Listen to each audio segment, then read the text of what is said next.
So if you want to go ahead and rate and review out images that you see right here, you can actually go ahead and utilize the loop view right here.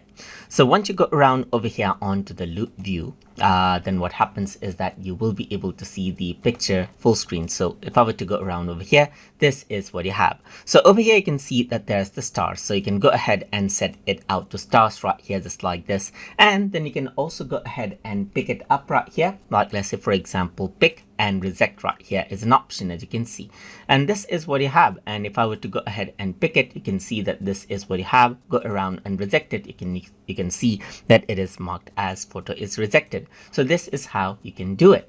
So apart from that, you can also see that you can access color labels and add in color labels for this particular picture. And over here in the border, you can see the same color over here, just like this as well. So you can see that flagging and rating is an option right here. So what you can do is you can rate out the photo according to how you like, choose it to pick, and then you can also go ahead and then choose out the color.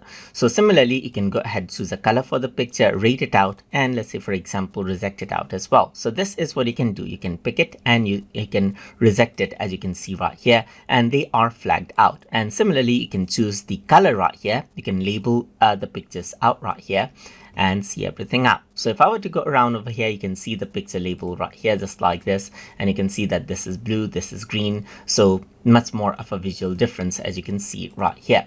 So you can see that this is rejected, so this is actually faded out right here, this one as well, while this is not. And that is how you can actually go ahead and rate and review images inside of Adobe Photoshop Lightroom Classic using loop view.